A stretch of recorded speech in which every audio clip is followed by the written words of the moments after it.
Hello everyone. I hope you've had a fabulous week. Well, it was a bit chilly, wasn't it? But anyway, the sun is here again. The sun will come out tomorrow, and it's here today.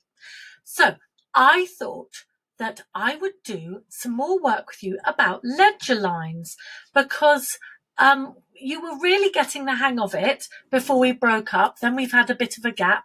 And so we've been looking at them again. But they are such fun because they're so interesting because they can be used in the bass stave and the treble stave.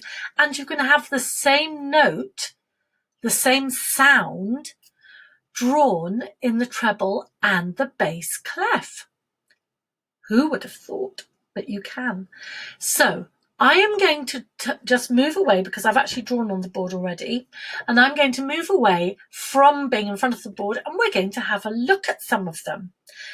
Now, but before we do that, I just want to explain that if you play an instrument like the recorder, here it is, that is only written and played in the treble clef, you would never see some of your notes written in the bass clef because that just wouldn't make sense.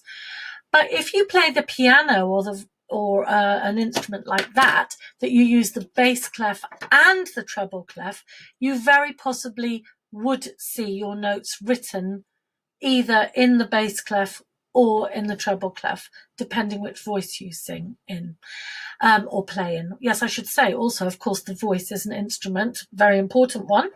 And if you are an alto singer, which is what I am, often I sing notes which are written in the bass clef, and I'll show you what I mean. And if you are a tenor or a bass, you would sing, that's a man's voice, you would sing sometimes notes that are written, they're treble clef notes, but they're written in the bass clef, but they have the same exact sound as the treble clef. Right, let's have a look at this amazing thing. So here we have the board.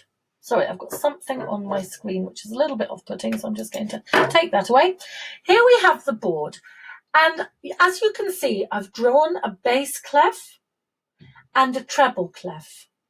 Now remember that the bass clef is everything middle C down on the piano.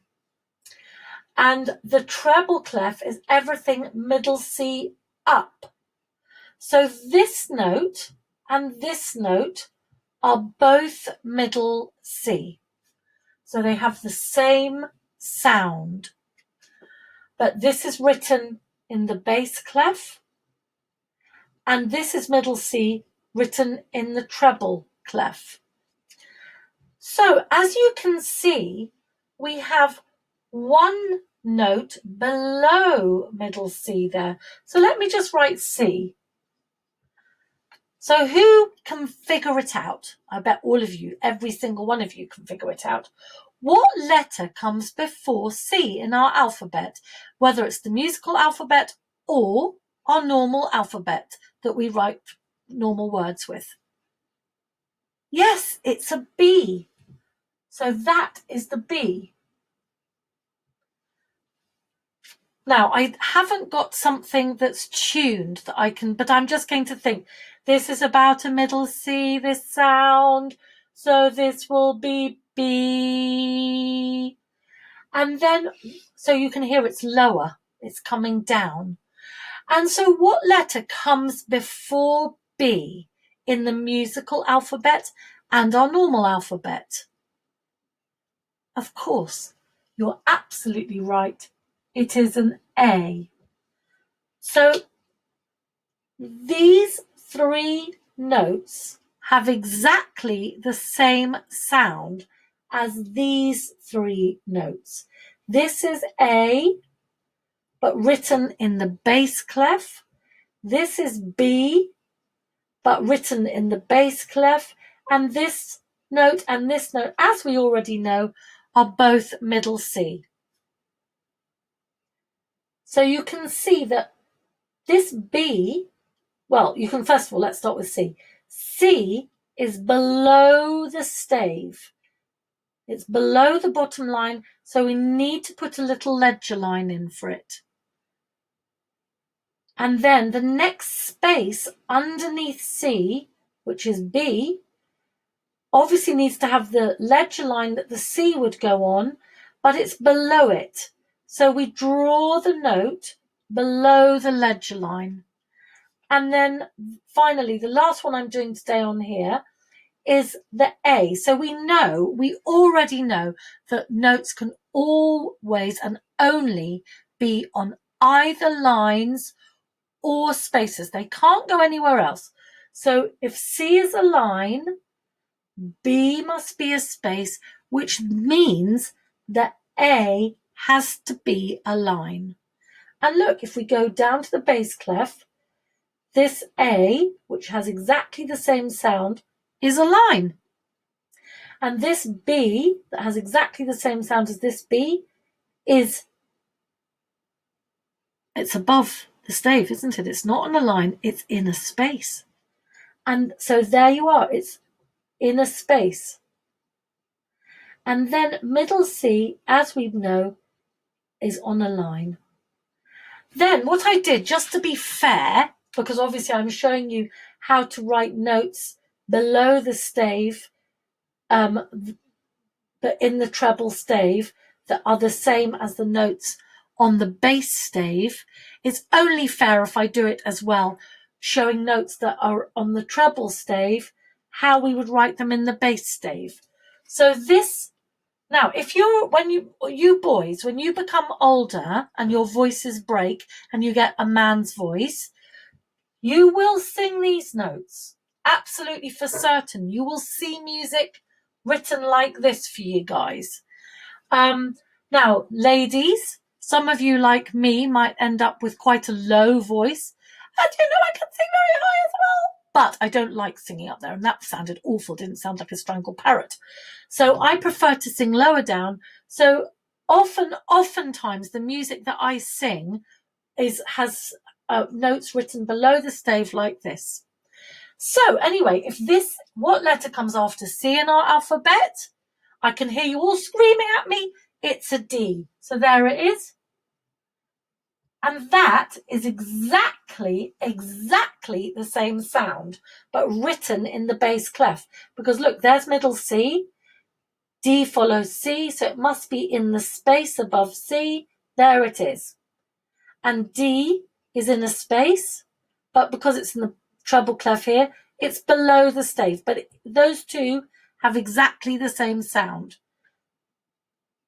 And the same name, or the same letter, of course. Then, what letter comes after D in our musical alphabet? It is E. And that is an E that has exactly the same sound. Exactly the same sound. Now, I can play this because it's on the recorder. So that is an E on the treble stave. This is how we would write it on the bass stave, but you can hear my voice hasn't changed because it is the same sound. So that is an E. Let me just play a D.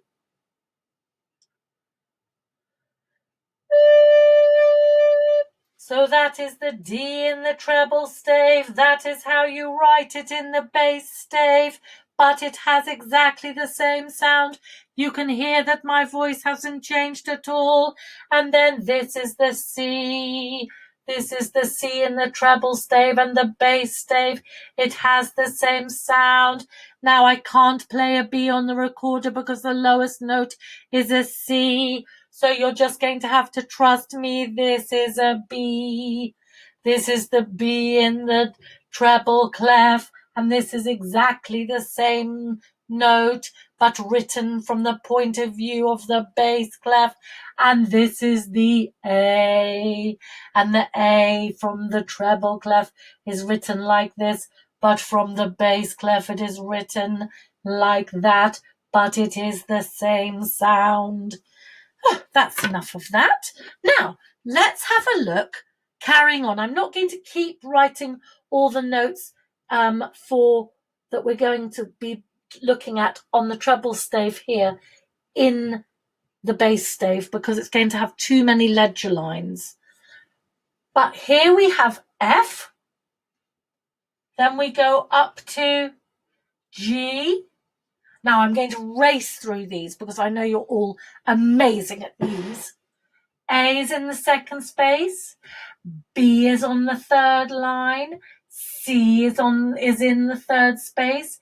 D is on the fourth line. E is in the fourth space. F is in the fifth line. Now we've got to the top of the stave, but we just carry on exactly as we have done. So G must go into a space. There is no space in the stave, so it goes on top of the stave. And then we get to the first little ledger line that we have to draw. And it's going to be, for what letter comes after G? A, of course. So there it is. Now we've done 2 whole octaves from an A below middle C, there's middle C, to an A above the high C.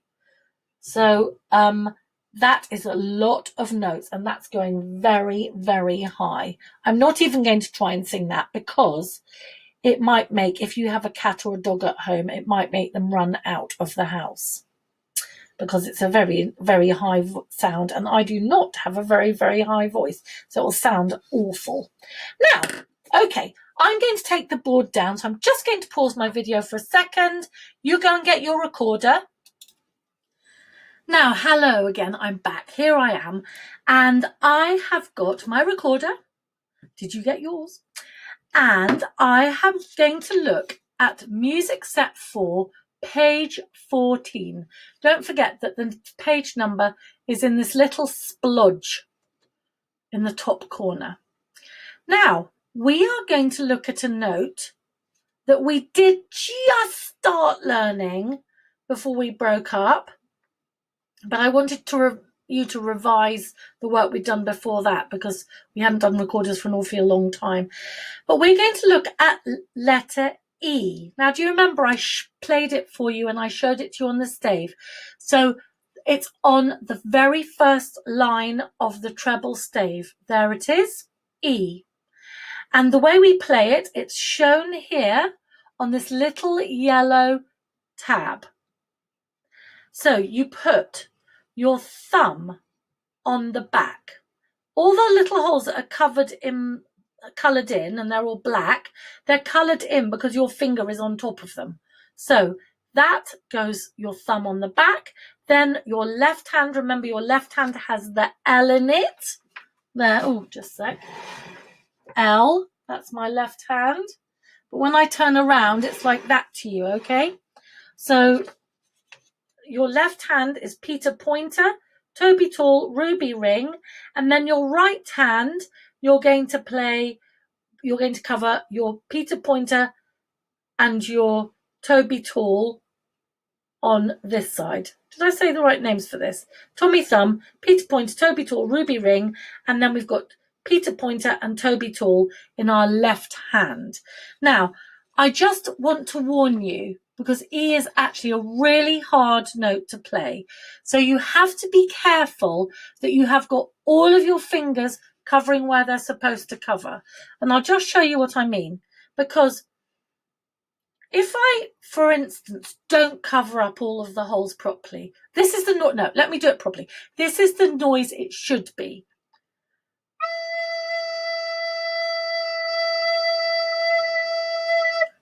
La, that is an E. Now, if 1 or 2 or 3 of my fingers, or however many of my fingers, are not covering the holes properly, it will not make that noise. It will sound maybe like something like this.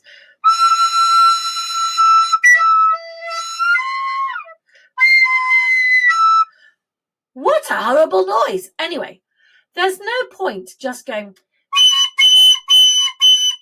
and keep doing the wrong sound, because keep doing it isn't going to make it right. What you have to do is keep your fingers where they were, because otherwise you don't know what you're doing wrong. Take it out of your mouth and go, oh! Look, can you see? Well, maybe you can't, it's a bit difficult to tell. But anyway, this finger is not covering the hole at all. So I've got to put that one on. That one's got a little bit of the hole open, so I've got to put that one on. My thumb wasn't on properly. Okay, I'm going to try again now. Oh, something's still not right. What am I not doing? My thumb wasn't on properly. Okay, I'm going to put my thumb on properly now. Let's try again. I got it! Now, so if you do it wrong, which, to be really honest with you, you probably will, because I certainly did. It's a very hard note to play when you first start playing it.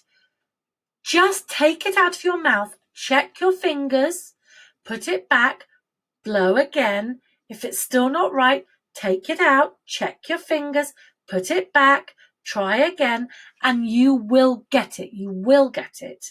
But sometimes, because you've got little hands, remember, it takes a bit of trial and error. So, but remember, when you've got it done it properly, can you see how my fingers have got the dents from the holes? I've got little impressions. Oh, let me get it in front of the camera. Little impressions of the holes in my recorder. That's what your fingers should look like. Because if you're not pressing down hard, you're not going to be covering the hole properly. Okay, now, so I don't want you to do too much today.